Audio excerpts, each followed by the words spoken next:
So far, we've been incorporating the When Green Flag Clicked block in our programs to signify when our script should start executing. This block is an event type of block. Events are things that happen, occurrences, or actions that take place. They're very used for computing constructs, and they help us create programs that react to things happening, such as a mouse click, the press of a key, a swipe on a smartphone, or the tilt of a game controller. Events are particularly useful when building computer games, but they're widely used in other applications areas too, including robotics and web-based systems. In fact, there is a programming approach called event-driven programming. In event-driven programming, the flow of the program is determined by events, such as user actions or sensor inputs. An event-driven program is constantly listening for events, and when these occur, a particular behavior is triggered. People often behave in an event-driven fashion too. For example, when someone rings my doorbell, I'll go and open the door.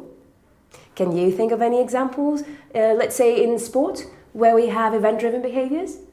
And can you think of any devices or applications that might be programmed in an event-driven fashion? Post them in the discussion forum. We'll now create a fun and interactive program that incorporates events. We'll use a camera to capture a face and use it as the backdrop of the stage.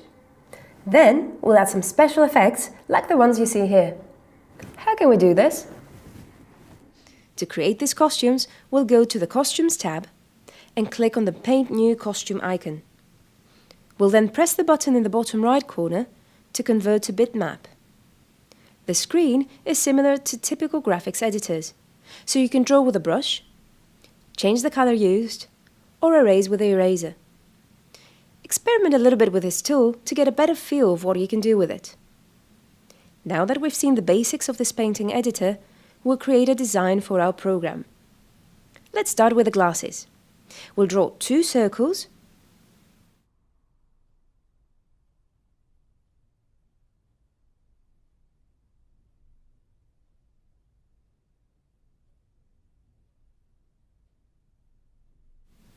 and 1, 2, 3 lines. The glasses are ready. We'll now name this costume Glasses.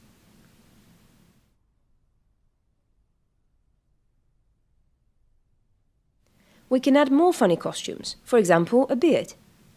We'll click on the Paint New Costume icon and then on the brush to start drawing a beard.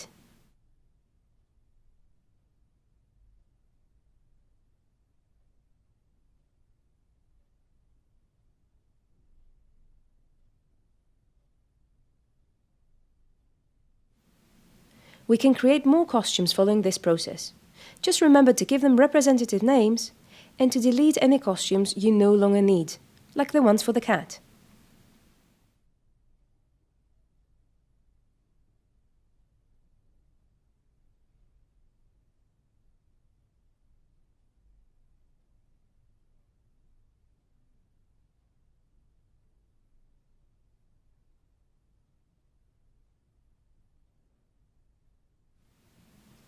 We want to allow the user to switch between these different costumes whenever he or she wants.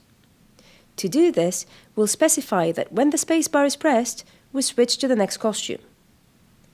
The idea that when the spacebar is pressed, something happens, implies that we're talking about an event here. So we'll go to the Event palette and take a When Space Key Pressed block. We'll then introduce a Next Costume block from the Looks palette. Now let's introduce the camera. In the case you don't have a camera, you can choose a backdrop from the library, or draw a face following the same process for drawing costumes. If access to a camera is available, we'll first introduce the green flag, and then turn the camera on with the use of the Turn Video On block, which can be found at Sensing. We can also set the video transparency to a desired level. In order to find out a little bit more about video transparency, you can check out the help for this block by right-clicking on the block itself. When using video blocks in Scratch, in the case that we're working online, we'll be asked if we allow access to a camera. We answer yes to allow this access, in the same way we allowed access to the microphone. So we've now created an event-driven program. When the spacebar is pressed, we switch to the next costume.